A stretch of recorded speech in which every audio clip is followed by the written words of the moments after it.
Amén. Bueno, pues prepárense para la palabra de Dios. Si tiene su Biblia, si tiene en qué anotar, prepárese y vamos a escuchar la palabra de Dios.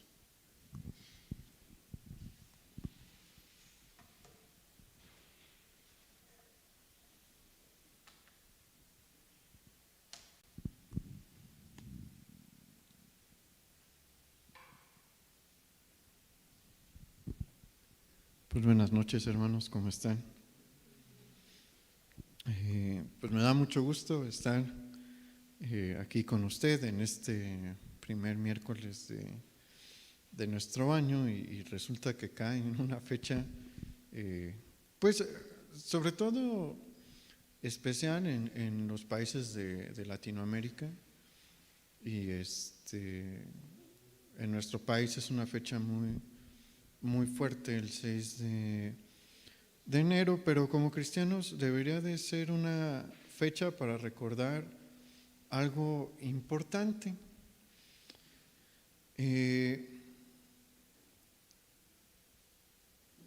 Este tiempo para los adultos trae encuentros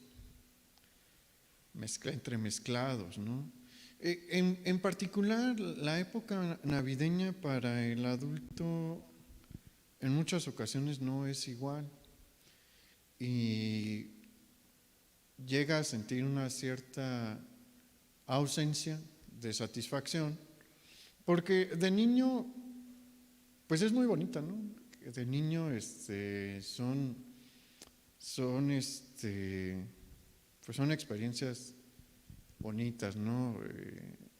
Recibir regalos y demás. Pero ¿sabe qué? Está mal que como adultos, porque aquí prácticamente todos somos adultos, ahorita en el auditorio, no podamos ni disfrutar ni darle la importancia requerida para estas fechas.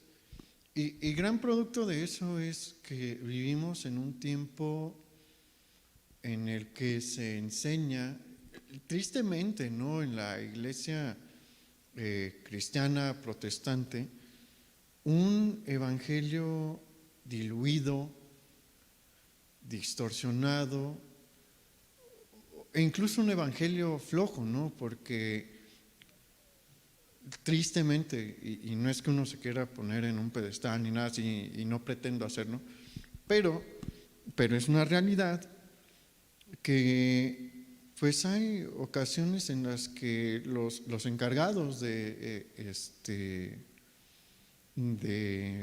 explicar la palabra de Dios no se toman el tiempo requerido ni dan el esfuerzo que se ocupa para el estudio de la Escritura. Hoy no vamos a ver muchos pasajes, pero los vamos a estudiar a profundidad. Y uno ve la enorme riqueza que hay en la palabra de Dios, ¿no? Cuando teníamos clases, y esperemos que en unos meses podamos retomar nuestras clases, a los que toman el curso conmigo, en el que explicamos nuestra fe, en alguna ocasión les menciono un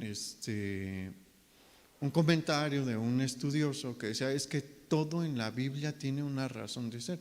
Si Dios puso un color en la Biblia es porque importa, ese color tiene una razón de ser, tiene algo que enseñarnos. Y bueno, en la clase lo desgloso, ¿no? Y explico en qué consiste. Cada detalle que hay allí es importante y a veces no nos tomamos el tiempo y la dedicación para estudiarlo. Ese es por un lado un problema del cristianismo hoy. Otro es que se nos enseña pues una idea muy falsa de lo que es la vida cristiana, porque muchos desde el púlpito enseñan que la vida de aquel que ama a Dios es una vida fácil. Y honestamente ese es un mensaje atractivo, ¿no? ¿A quién no le gusta escuchar que la vida es fácil? A todos, ¿no? A todos nos gusta escuchar que no tenemos por qué preocuparnos, que no tenemos por qué andar pensando y sintiendo algo de estrés. Recuerde que debemos de descansar en el Señor. Esa es una cosa muy distinta a pensar que nuestra vida siempre va a ser de color de rosa. Son cosas completamente distintas, ¿no? Descansar en que Dios tiene el control de nuestras vidas y que Él nos ayuda en nuestras dificultades, a creer que no me voy a topar con ningún problema a lo largo de mi vida. Quienes enseñan eso están enseñando algo falso. La Biblia no lo enseña y en la realidad no sucede. Porque todos tenemos algún tipo de problema a lo largo de la vida. La vida cristiana no es sencilla. Eso es algo que se debe de decir claramente. Y tampoco se puede llevar en las fuerzas propias. Toda persona que intenta seguir el cristianismo en su propia fuerza se va a frustrar y en algún momento lo va a abandonar. ¿Por qué? Porque se requiere de la fuerza del Espíritu Santo para poder caminar por la senda del Señor, porque sé que no es popular decirlo, pero la vida cristiana requiere de muchos sacrificios, de muchos. Y mire, ¿quién es el fundador del cristianismo? Jesús, ¿cierto? Mire lo que dijo el fundador. Jesús nunca engañó a las personas y nunca engañó a sus discípulos. Acompáñame por favor a Mateo capítulo 16, versículo 24.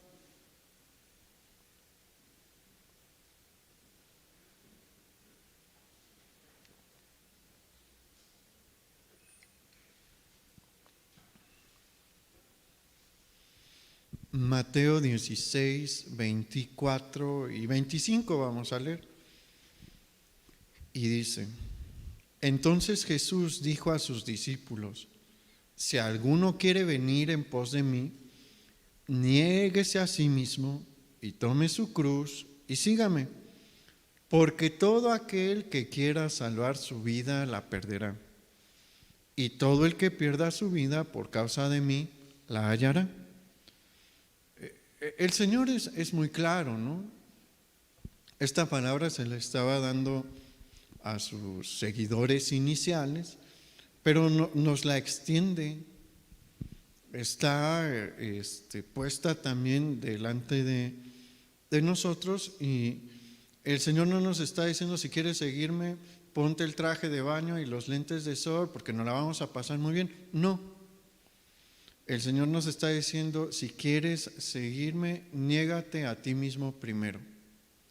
Y ahí como que ya empieza a sentirse algo incómodo adentro de uno, ¿no?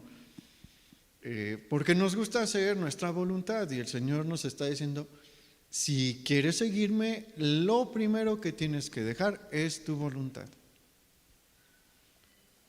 Vas a hacer mi voluntad. Si quieres seguirme, vas a tener que hacer mi voluntad. Y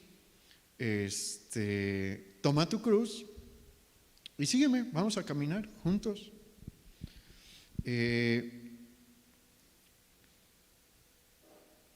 Esa es la realidad de la vida de todo creyente. Tampoco es una vida de abstinencia total. Tampoco se trata de eso, pero sí implica sacrificar nuestros deleites en muchas ocasiones, nuestro tiempo. Es difícil luego separar el tiempo para venir a la reunión de las 7 el miércoles.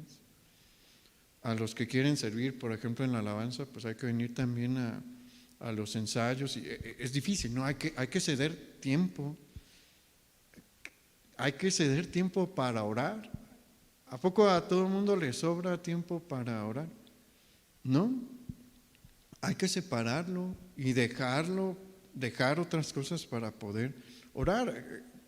El Señor, eso es lo que nos está indicando: ocupas dejar cosas para poderme seguir a mí, para poder caminar conmigo.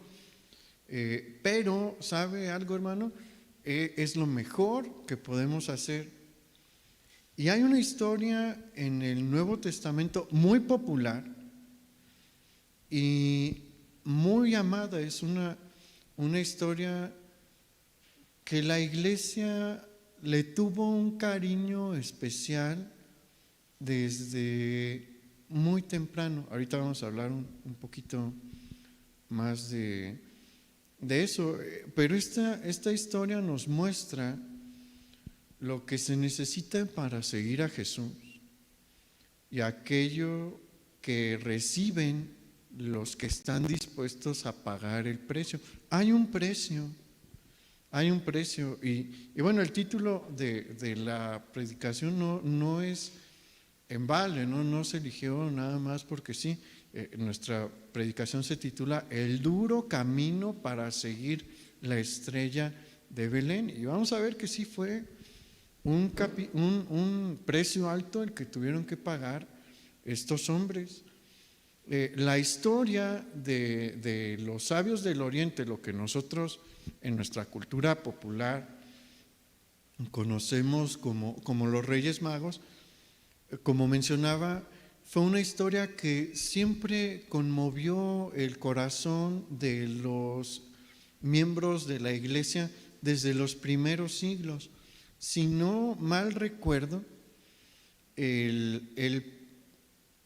la primera ilustración que hay de este pasaje bíblico en una pintura es, si no mal recuerdo, el siglo IV después de Cristo.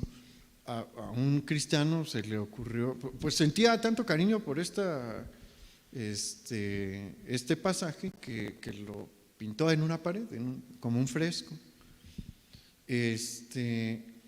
La iglesia siempre se sintió identificada con estos hombres. ¿Por qué? Porque fueron los primeros gentiles que adoraron a Jesús. Por eso la iglesia lo sentía tanto, porque para este momento, desde un inicio, la iglesia nace en Jerusalén, más o menos en el año 33 después de Cristo. Y inicialmente son judíos los que la integran, ¿no? Durante tal vez el primer año.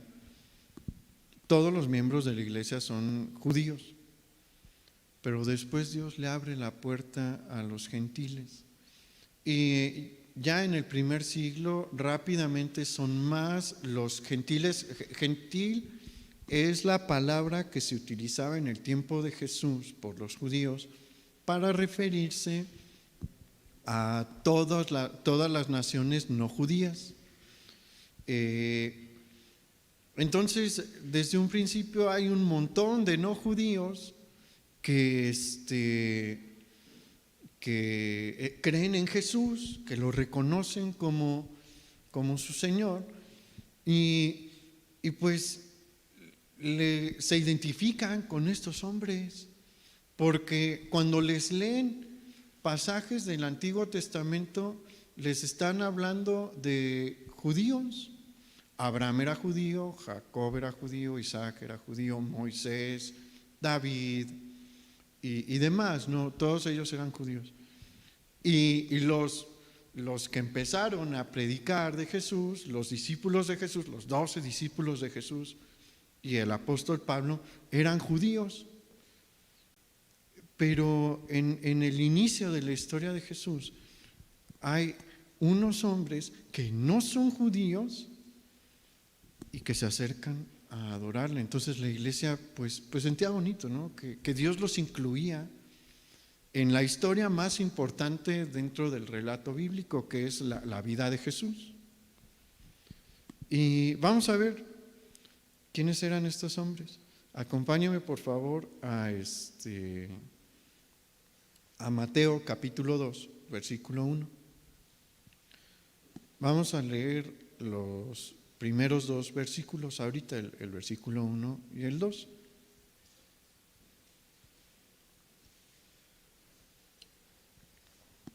Ahí en Mateo capítulo 2.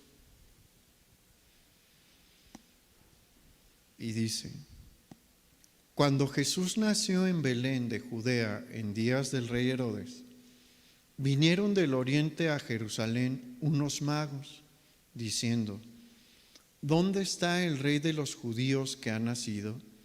Porque su estrella hemos visto en el oriente y venimos a adorarle. Estos dos versículos son cortos y se leen rápido. Y mucha gente se los pasa pues rapidísimo, ¿no? Son dos versículos. Pero significan mucho, tienen un significado muy amplio. Vamos a ver cuál es. En este punto, en el punto de estos dos versículos, nosotros nos encontramos alrededor del año 4 antes de Cristo. Y se nos menciona que en medio de la ciudad de Jerusalén hay unos hombres preguntando por un nuevo rey de Israel, cuyo nacimiento ha sido anunciado por una estrella, y esa estrella, como ellos mencionan, los ha guiado hasta ese lugar, y la única intención por la que ellos están allí es su deseo de adorar a este nuevo rey que nació. Y hay muchos detalles que nosotros necesitamos empezar a resaltar aquí. Y el primero es el nombre que le atribuye la Escritura a estos hombres. Se refiere a ellos como los magos y que vienen del oriente, ¿no? Y aquí se ha tergiversado la realidad de la identidad de estos hombres por la palabra mago, ¿no? Cuando uno escucha la palabra mago, uno piensa en alguien que se dedica a la magia y a algunos a las artes oscuras. Algunos piensan en Merlín, otros en Harry Potter, que más reciente, ¿no? Pero no significa y no trae para el lector del Nuevo Testamento, en el tiempo en el que se escribió, no pensaban en eso, ¿no? La palabra mago que se utiliza aquí se deriva de una palabra que, bueno, nosotros la pronunciaríamos magi, ¿no? M-A-G. Y el traductor pues la tradujo así como mago, ¿no? Pero la palabra original es esta, magi, de M-A-G-I. Y los que leían o escuchaban la historia en el griego entendían de quién les estaban hablando. Esta palabra era la que se utilizaba para hacer referencia a una clase social. Como nosotros en la actualidad a los de la alta sociedad les llamamos los aristócratas, ¿no? Es una manera de referirnos a una clase social, los aristócratas. En la actualidad, ¿no? Bueno, es una palabra similar. La palabra magi refería a una clase social del Imperio Parto,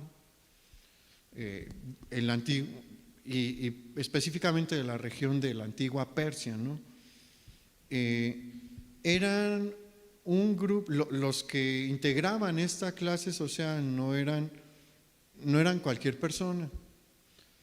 Ellos en Persia eran considerados los guardianes de la sabiduría, y ellos eran los que poseían el conocimiento de las matemáticas de las ciencias naturales, de la historia, de la astrología, y pasaban sus vidas estudiando la historia y el movimiento de las estrellas.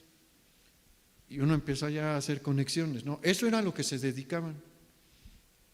Ellos se dedicaban al estudio de la ciencia que había en ese tiempo, incluyendo la historia. Eran los encargados de llevar los registros históricos, estarlos actualizando. Pero por las noches muchos de ellos salían a observar los cielos.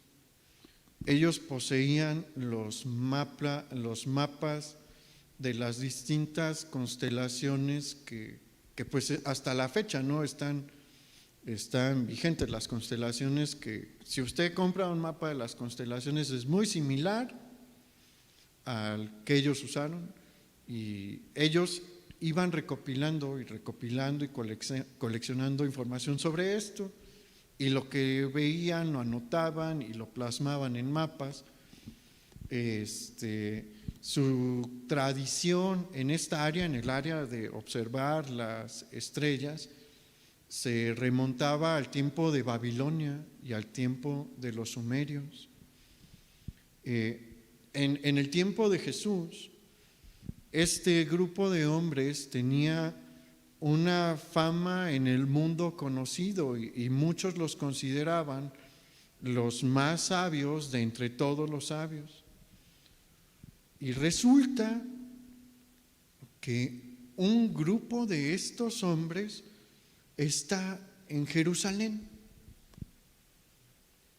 Y la reacción de Jerusalén pues fue de absoluta sorpresa. ¿Por qué? Vea lo que dice el versículo 3 ahí en Mateo 2.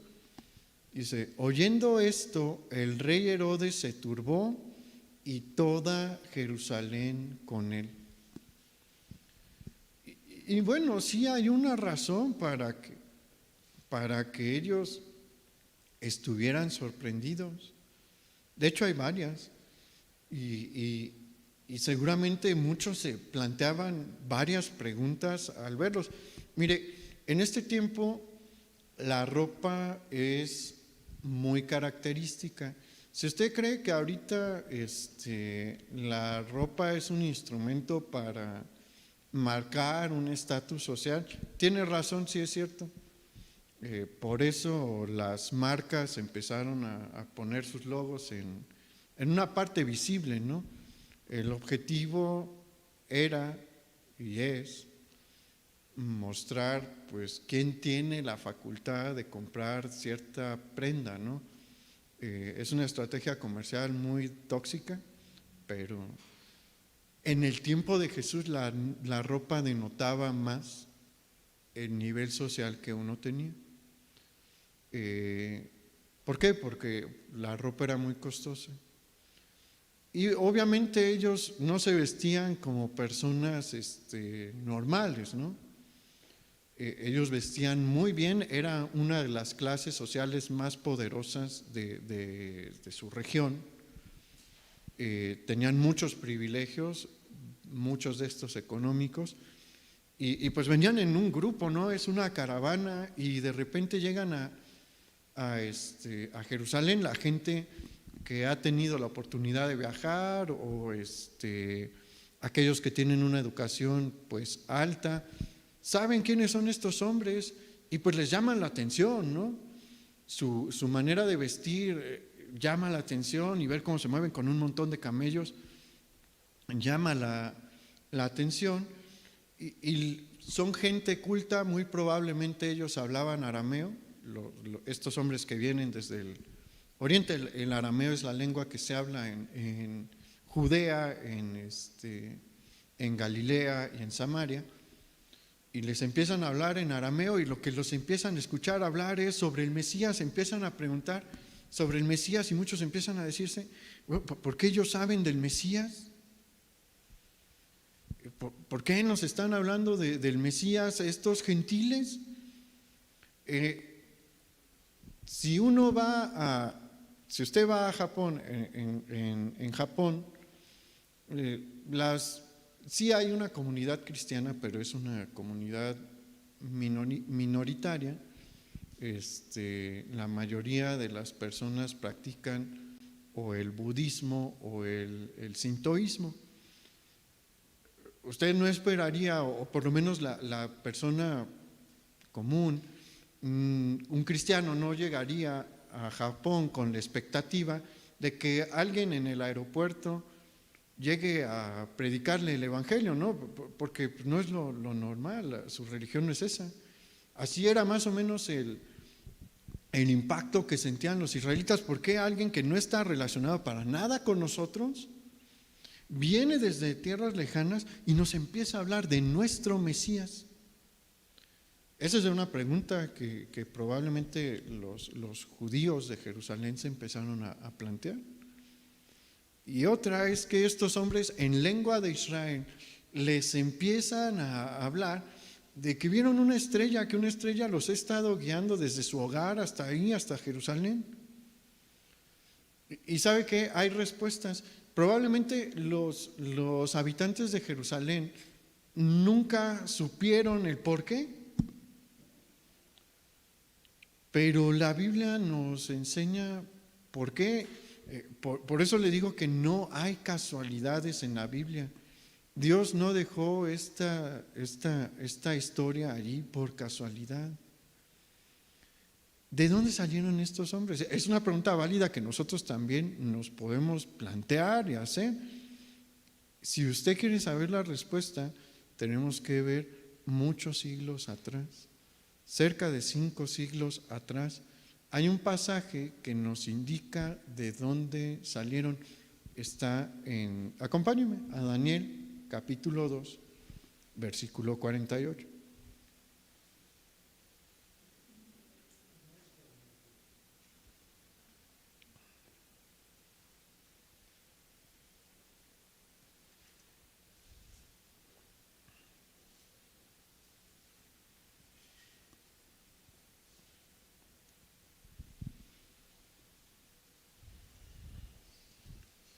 Daniel capítulo 2, versículo 48.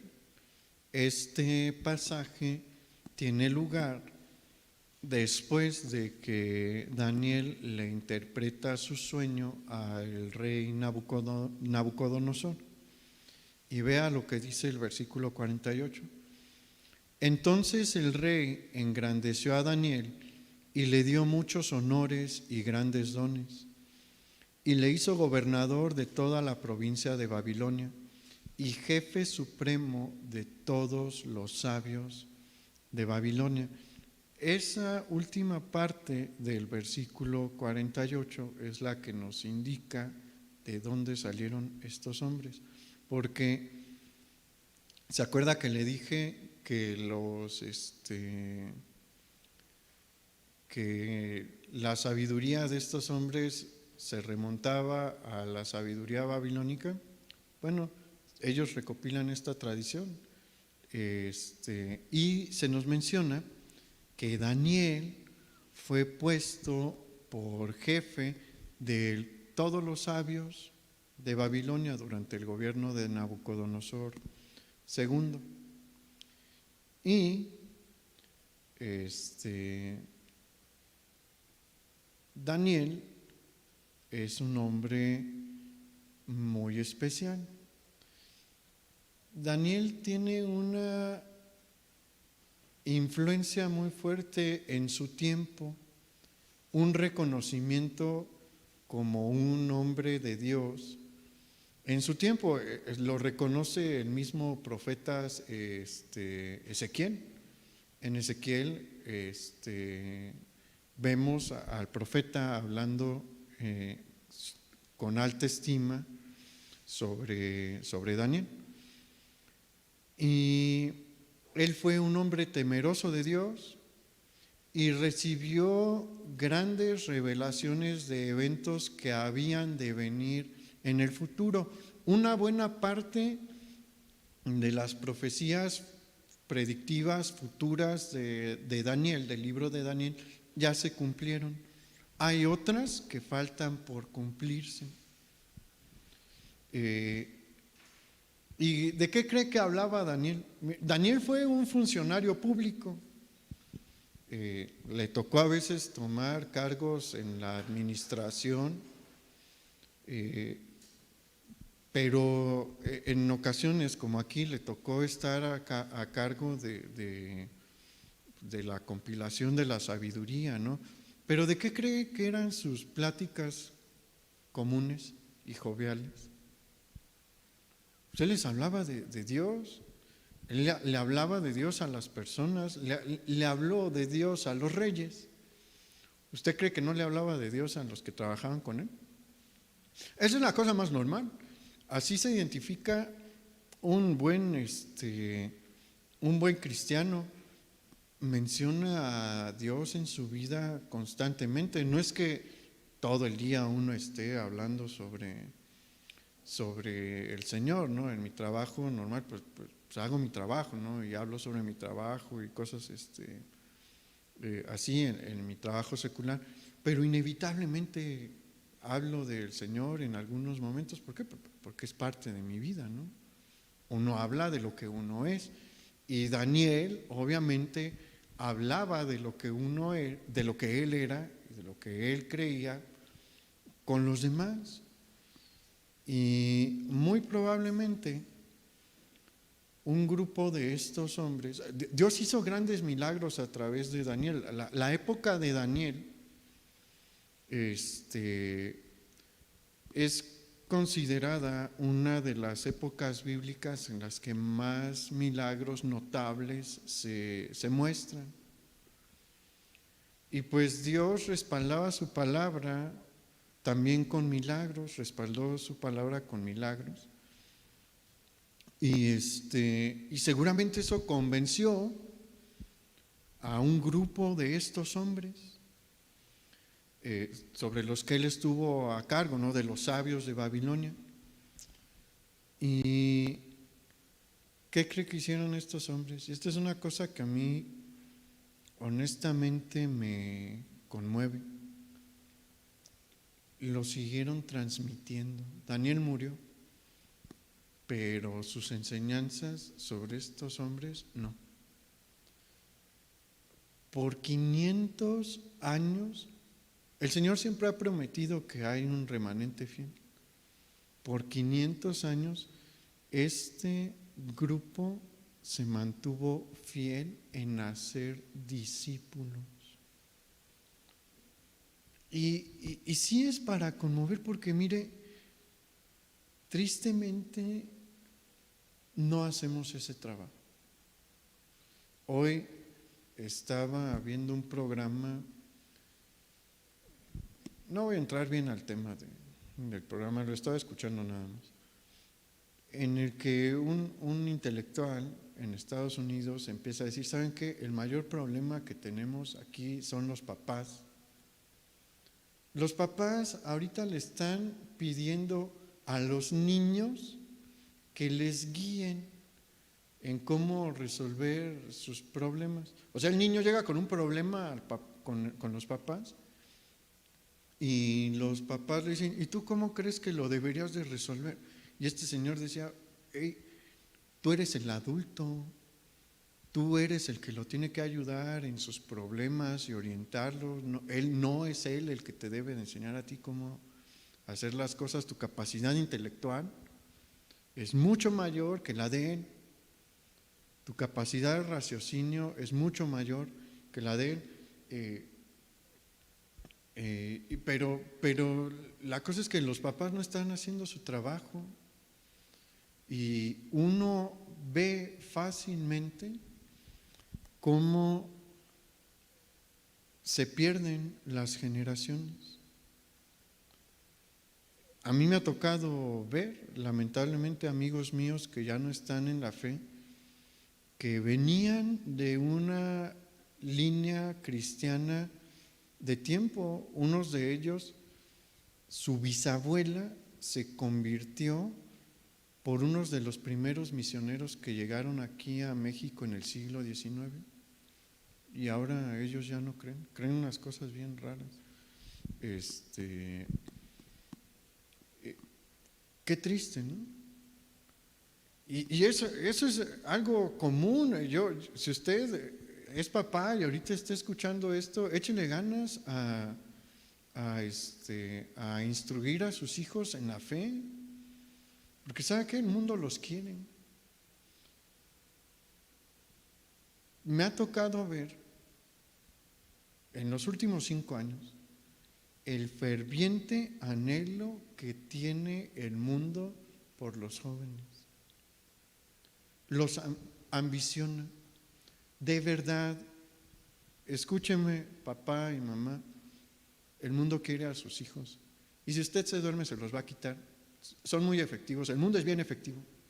Es bien efectivo para jalar a los jóvenes. Y si usted no se aplica, se los va a quitar. Y no los va a volver a ver en la fe. Pero estos hombres en el extranjero no estaban en tierra de Judá. Estos hombres no vivían en tierra de Israel. Sí es una ventaja. Es una ventaja, ¿por qué? Porque hace un año, bueno, no hace más, cuando el presidente Trump decide pasar la embajada de Estados Unidos de Tel Aviv a Jerusalén, el presidente Benjamin Netanyahu sale a dar un mensaje de agradecimiento. Y sí me conmovió lo que dijo, porque él empieza a decir es que la mayoría del mundo no entiende lo que esto significa para nosotros. Jerusalén siempre ha sido nuestra ciudad. Tenemos más de 3,000 años de historia en Jerusalén, historia judía de Jerusalén. Y cuando empieza a decir, esta es la ciudad y los muros sobre los que predicaron nuestros profetas. Esta es la ciudad donde estuvieron nuestros reyes. Uno dice, pues sí, ha de ser bien padre, ¿no? En el tiempo de Jesús, pues todavía hay algunas construcciones de tiempos bíblicos. Y pues es distinto, ¿no? Vivir en ese lugar donde hay referencias en cada esquina de las cosas de Dios, a vivir en un país completamente pagano, ¿no? Como era la región de Persia. Pero a pesar de que ellos vivían en una región completamente pagana por 500 años, no fallaron en transmitir el conocimiento que les dejó Daniel. Y nosotros deberíamos de hacer eso. Deberíamos de ponernos a trabajar en hacer eso. Estos hombres aparte se pusieron a hacer cosas que el pueblo de Dios no hace hoy. Si hacemos una encuesta, no nada más aquí, en nuestra iglesia local, en general en México, en las iglesias cristianas, sobre quiénes leen regularmente la Biblia, vamos a encontrar que es un porcentaje bajísimo, y me da tristeza. Me da tristeza toparme con cristianos que nacieron en una cuna cristiana y que tienen 20 y tantos años, 30 años, y no han leído la Biblia completa en 30 años. Imagínense eso. Una vez a un amigo, pues yo casi a todas las personas de la fe que se topan conmigo les digo, pónganse a leer la Biblia, es bien necesario. Y los impulso de una u otra forma, ¿no? Y este amigo me dice, no, pues estoy leyendo con mi novia un versículo diario. Y le digo, oye, vas a ocupar como, no me acuerdo ahorita cuántos años son más de 30, ¿no? Pero hay algunos que leyendo un versículo diario ya deberían de haberle dado la vuelta y no lo han hecho. ¿Por qué? Porque la verdad somos bien flojos para hacer las cosas de Dios. Pero estos hombres no eran flojos. ¿Sabe qué? Para ellos conseguir un libro de la Biblia era complicado, muy complicado. ¿Por qué? Por distintas razones del tiempo en el que viven, ¿no? No es el tiempo de la imprenta. Los libros se escriben a mano, son caros por los materiales que se ocupan, por el tiempo que se necesita para producirlos y demás.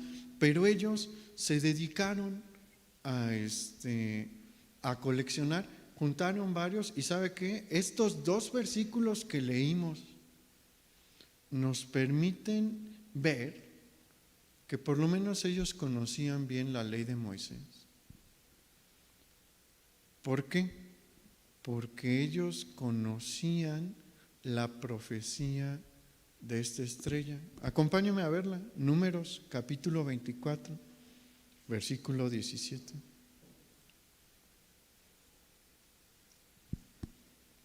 Hay gente que se pone como propósito de año nuevo leer la Biblia. Cuando llegan a Números, en los primeros capítulos ya se desaniman. ¿Por qué? Porque son puras genealogías. Y dicen, no, ya esto no está interesante. Pero aquí hay una profecía que a mí me gusta creer que fue escrita para estos hombres. Mira lo que dice. Números capítulo 24, versículo 17 dice: lo veré, mas no ahora, lo miraré, mas no de cerca. Saldrá estrella de Jacob y se levantará cetro de Israel. El cetro es un instrumento real. Cuando se escribe en Números capítulo 24, versículo 17, Israel está muy lejos de tener un rey. Israel está como a 400 años de tener a su primer rey. Pero la profecía está mencionando que se va a levantar un rey de entre la descendencia de Jacob y que va a aparecer una estrella. Y probablemente en toda la historia bíblica, estos hombres fueron los únicos que entendieron qué era lo que estaba profetizándose aquí. Ellos entendieron que cuando naciese el Mesías, el rey de Israel, aparecería una estrella en el cielo. Y aquí vemos otra muestra de la fidelidad que estos hombres tenían, porque por 500 años ellos tenían la ilusión de ver esta profecía cumplirse. Muchos murieron deseándola ver. En 500 años podemos hablar de 5, 6, 7 generaciones por la mortandad que había en este tiempo, ¿no? Tal vez 8 generaciones también podría ser. Y por todas estas generaciones, en las noches salían a los cielos y hacían su trabajo, porque pues tenían que hacer su trabajo, pero en su corazón estaba esta promesa diciéndoles: tal vez hoy la veas en el cielo.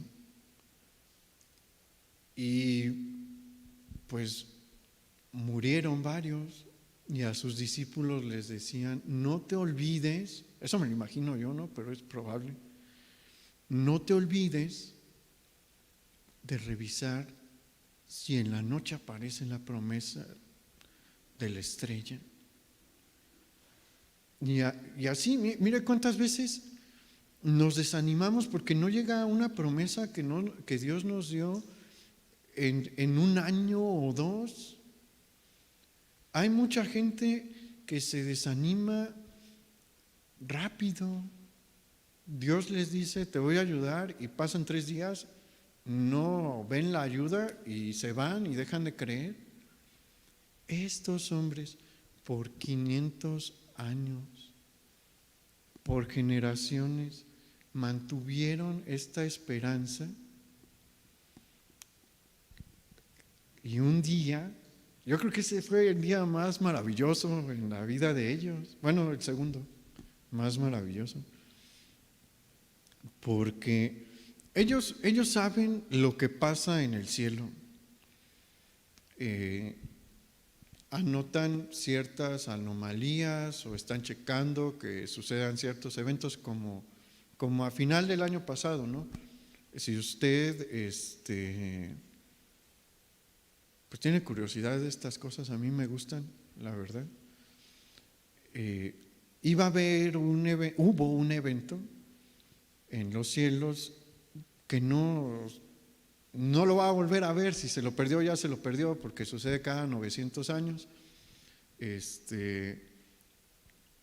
Júpiter y Saturno obviamente no se juntaron, pero se veía como si se hubieran juntado el 21, la noche del 21 de diciembre. Bueno, ellos estaban al tanto de esto porque ellos tienen una tradición del observar de los cielos de 4000 años, ¿no? Y pues sus antecesores dijeron, tal día pasó esto, y pues ellos calculaban, ¿no? El movimiento, decían, pues en tantos años va a pasar esto, y en tantos años va a pasar esto, y tal, y cual cosa, ¿no?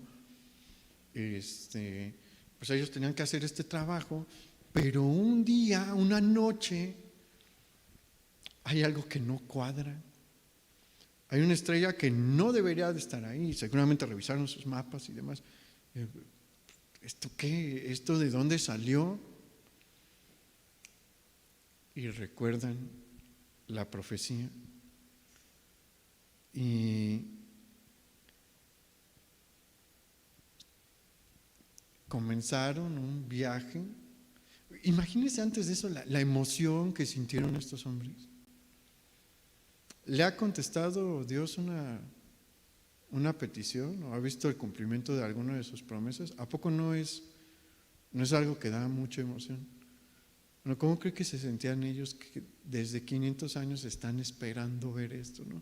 Y yo me imagino que algunos saltó y gritaron y se abrazaron y entendieron que tenían que moverse. Y ahí es donde mucha gente también se pierde de grandes cosas porque no están dispuestos a moverse hacia donde Dios los quiere llevar. La estrella se empieza a mover hacia el oeste. Ellos saben que eso no es natural y dicen, esta es la estrella de Dios. Y se está moviendo hacia el oeste, seguramente hacia Israel. ¿Qué hacemos? Vámonos.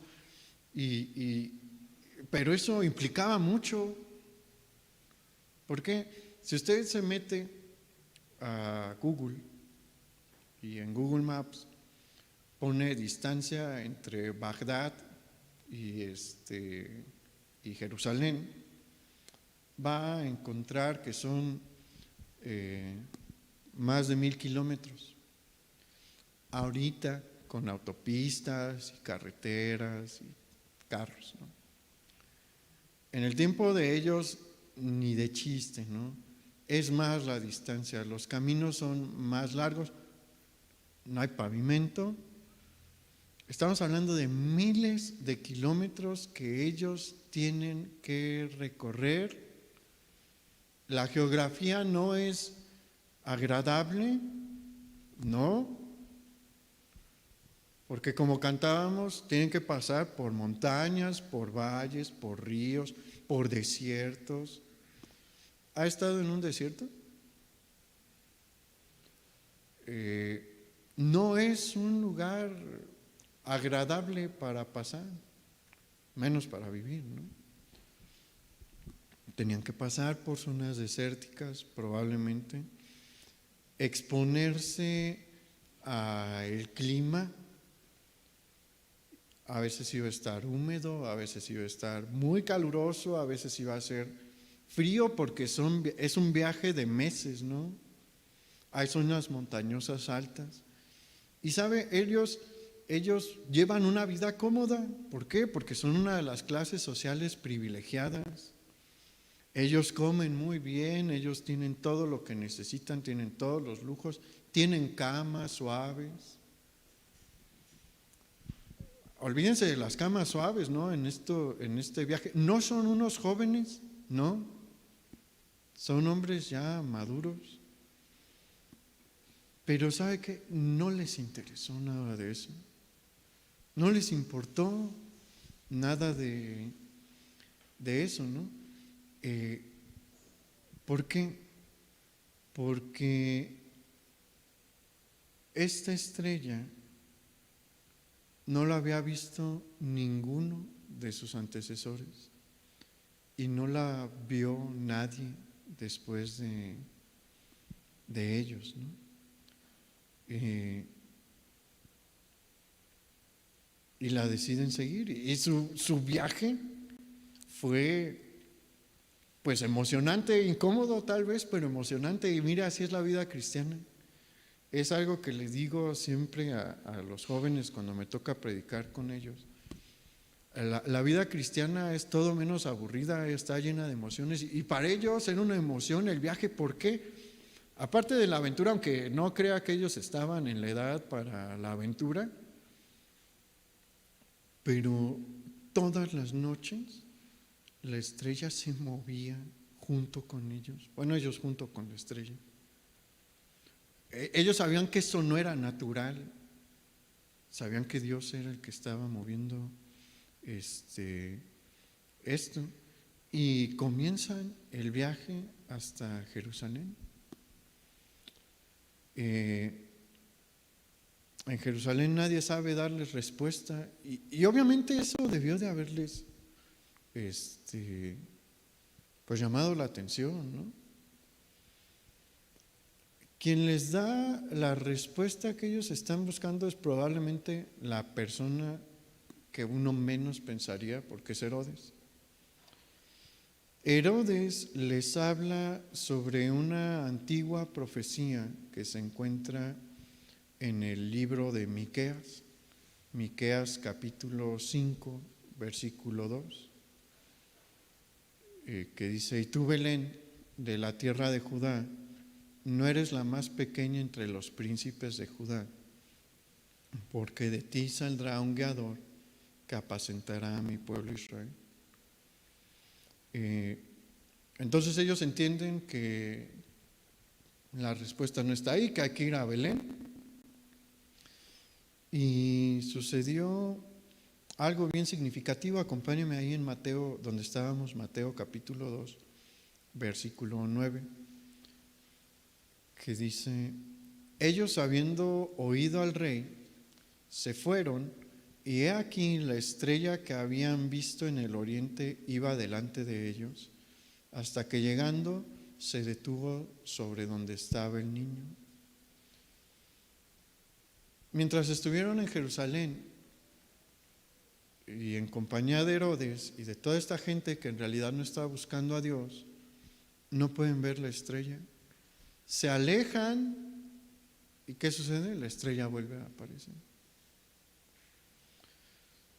Y la estrella se empieza a mover en otra dirección.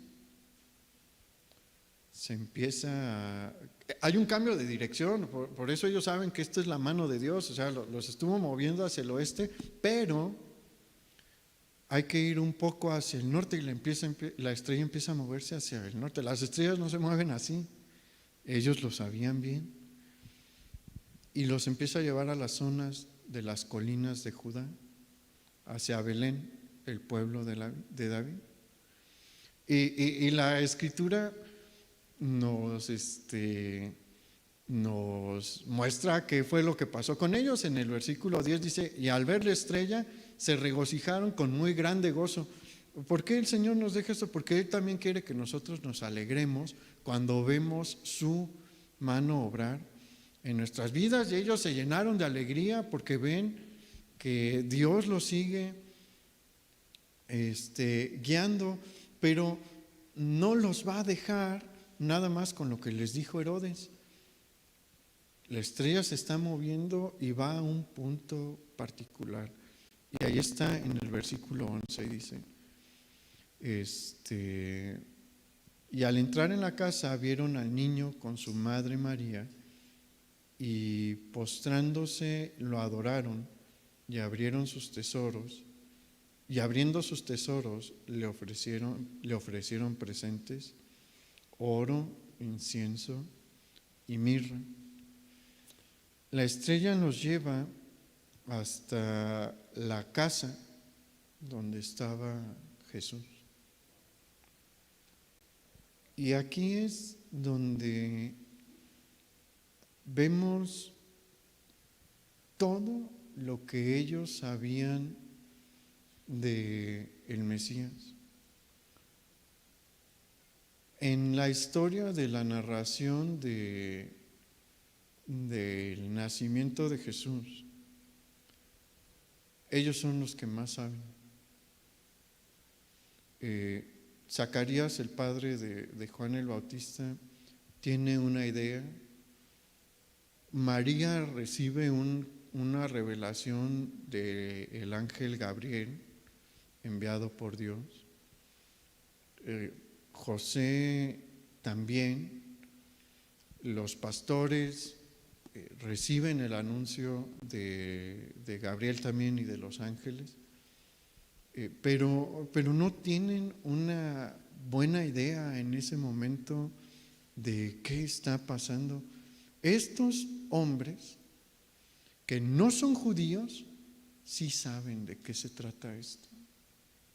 Ellos saben bien qué está frente a sus ojos y por eso van con una actitud de dar. Y sabe, a veces nosotros de verdad que somos bien ingratos con el Señor. Yo no le digo que dé dinero, no, pero no le damos gran cosa. Aunque proclamamos decir que le conocemos, pero ellos son un ejemplo para nosotros. Mire cómo sabían ellos quiénes eran. Ellos no eligieron los regalos al azar. No fue que dijeran, ay, el oro es muy bonito, vamos a llevarle oro, ay, el incienso huele bien padre, vamos a llevarle, y la mirra también, y hay que llevarle. No, son símbolos que nos enseñan lo que ellos saben del niño que van a ver. ¿Por qué le llevan oro? Porque el oro es el símbolo de la realeza por excelencia, hasta la fecha, pero en este tiempo más. Todo el mundo ambiciona el oro, pero los únicos que lo pueden adquirir en grandes cantidades son los reyes. Y los únicos que los usan en joyería para mostrárselo a todo el mundo son los reyes. Ellos saben que están ante la presencia de un rey y le llevan el oro como un símbolo de su majestad.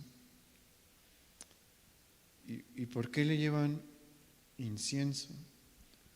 Porque estos hombres saben que están ante Dios mismo, que están en la presencia o van a estar en la presencia del Dios de Moisés, del Dios de Daniel, que les transmitió el conocimiento del Dios verdadero, que les compartió las promesas del Dios de Israel y le ofrecen un incienso aromático.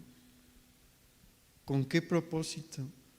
Con el propósito de evocar, de traer a la memoria las ofrendas de incienso que el sumo sacerdote presentaba en los tiempos del tabernáculo de reunión.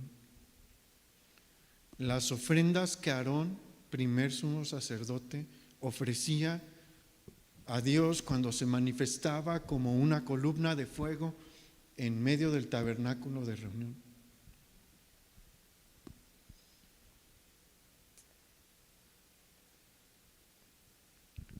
Imagínese lo que es conocer a Dios así.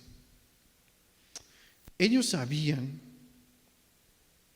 que ese mismo Dios que se manifestaba con ese poder, porque ver una columna de fuego en medio del campamento de Israel debió de haber sido algo impresionante, iba a estar allí en la figura más delicada posible, como un niño. Y el incienso no viene, la mirra tampoco viene por casualidad, porque toda la historia del primer advenimiento apunta desde temprano el propósito de la venida. La mirra no se utiliza en las fiestas. El incienso se utiliza en muchas situaciones, ¿no? Hay ocasiones en las que es pues para quitar los malos olores, para hacer un ambiente agradable, como en este caso, ¿no? Para adorar a Dios, era parte de la adoración a Dios en el templo y en el tabernáculo. La mirra es un incienso muy raro, muy escaso, muy caro, pero no se usa nunca en una fiesta. La mirra se utiliza solo en la tumba.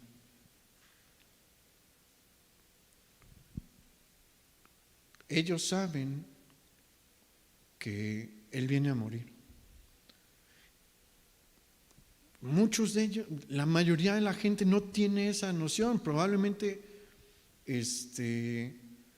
José y María no tienen bien esa idea todavía en su mente, pero ellos sí saben que Daniel habló sobre la muerte del Mesías.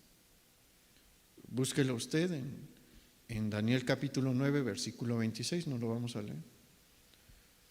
Pero ellos saben de qué se trata esta visita de Dios. Ellos saben que no viene a lo que la mayoría de la gente cree. Ellos saben que viene a morir. Y yo me imagino que tal vez hablaron con José y María y ellos les contaron pues lo que Gabriel les había dicho, ¿no?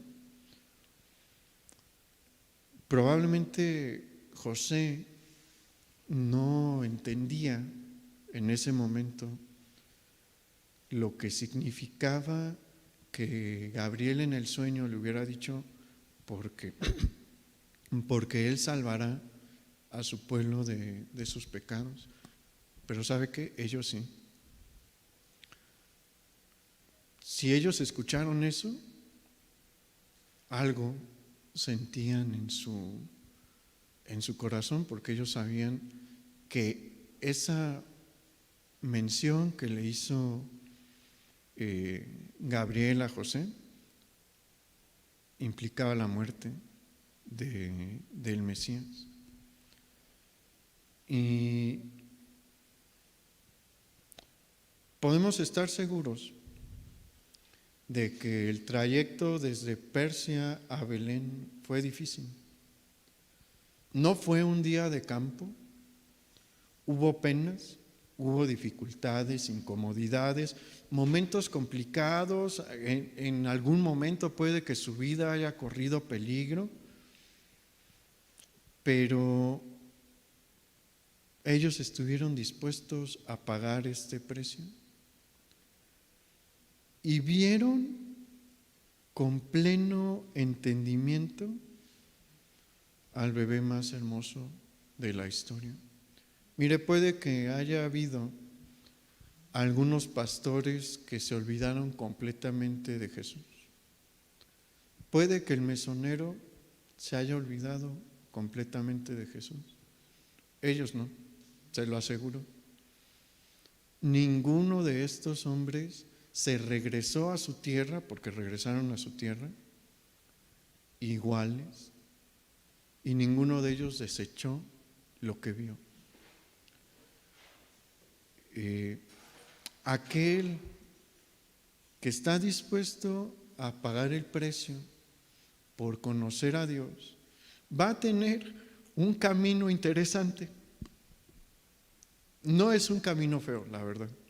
Es interesante, sí, eso sí, porque hay de todo. Hay montes, hay valles, hay corrientes, hay vientos, hay desiertos, hay pastizales, hay bosque, de todo, hay de todo en nuestro camino a través de la vida. Pero el que camina con el Dios verdadero va a ver,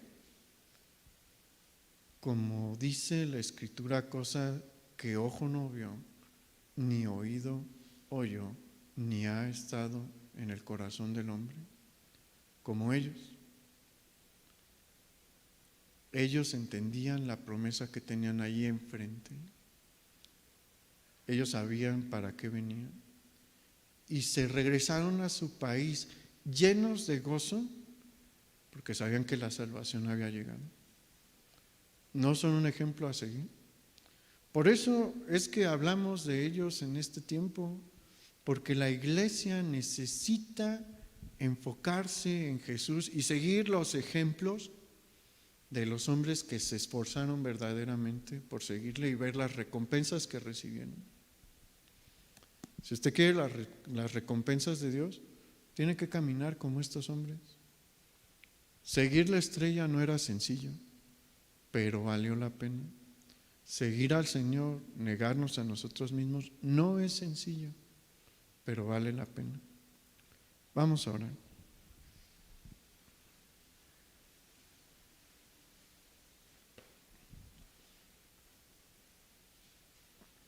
Señor, muchas gracias porque nos permites recordar lo que quieres que hagamos,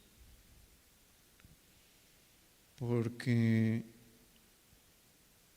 nos has dejado ejemplos de lo que esperas que hagamos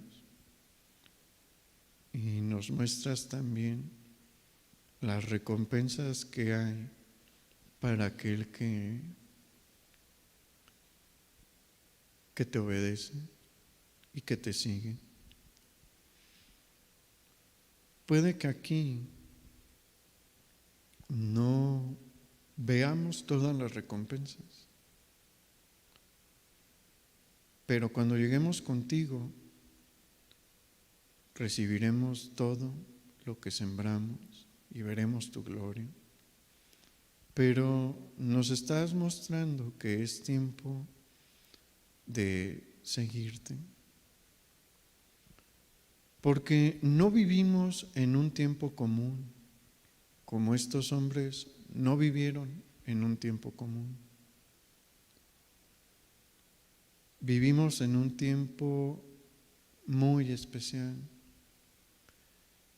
Y los entendidos como estos hombres tienen una noción de lo que está pasando y ven con emoción el mover de tu mano. No queremos ser como los habitantes de Jerusalén, que no entendieron qué estaba pasando y se perdieron por muchas razones, por flojera, por ignorancia, por comodidad, de ver cuando tú visitaste a Israel. Señor, ayúdanos a ser fieles, nos hace falta mucho. Ayúdanos a hacer el trabajo que nos corresponde. Ayúdanos a iniciar este año haciendo caso al llamado de negarnos a nosotros mismos y seguirte y estudiar tu palabra, conocer más de ti, estar dispuestos a pagar el precio que ciertamente no es alto, ahora, porque no nos estás llamando a cruzar el país a pie. A veces nada más nos estás pidiendo que seamos fieles en buscarte en los días y aunque sea a distancia.